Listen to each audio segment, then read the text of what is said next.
بسم اللہ الرحمن الرحیم۔ وضاحت آیت نمبر 83 سورۃ المائدہ۔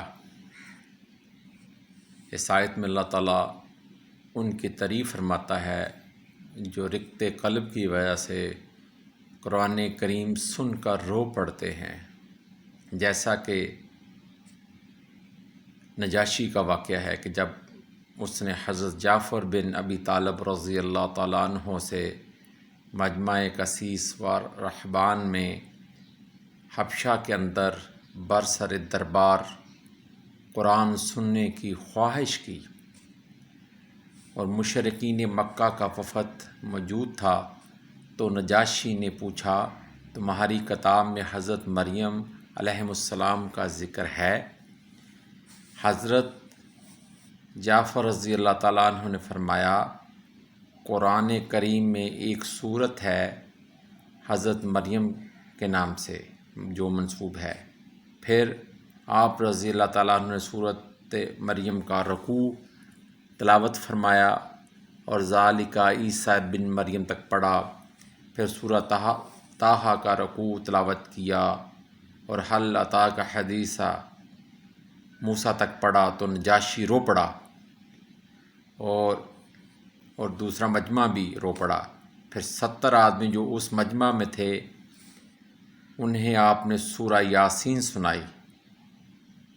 تو وہ سب کے سب اتنے روئے کہ ان کی آنکھوں سے آنسو ابل پڑے اور شرف ایمان سے بما نجاشی کے مشرف بہ اسلام ہو گئے۔ پھر یہ لوگ بارگاہ رسالت صلی اللہ علیہ وسلم میں حاضر ہوئے۔ حقیقت یہ ہے کہ قرآن اللہ تعالیٰ کا کلام ہے، اور جب یہ پورے شوق اور ذوق سے پورے معانی کے ساتھ سمجھ کر اس کو پڑھا جاتا ہے تو اس کا اثر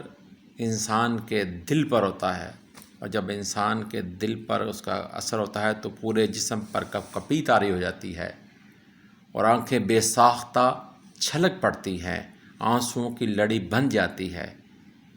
اور انسان اللہ کی طرف مائل ہوتا ہے اور اللہ تعالیٰ سے توبہ و استغفار کرتا ہے، اس کے جملہ نعمتوں پر اس کا شکر ادا کرتا ہے۔ لیکن یہ ان کے لیے ہے جو جستجو رکھتے ہیں، جو اللہ سبحانہ و تعالیٰ کو مانتے ہیں اور اللہ تعالیٰ کے کلام قرآن پاک پر ایمان لاتے ہیں اور نبی آخر الزماں حضرت محمد صلی اللہ علیہ وسلم پر ایمان لاتے ہیں۔ یہ انہی کا انعام ہے۔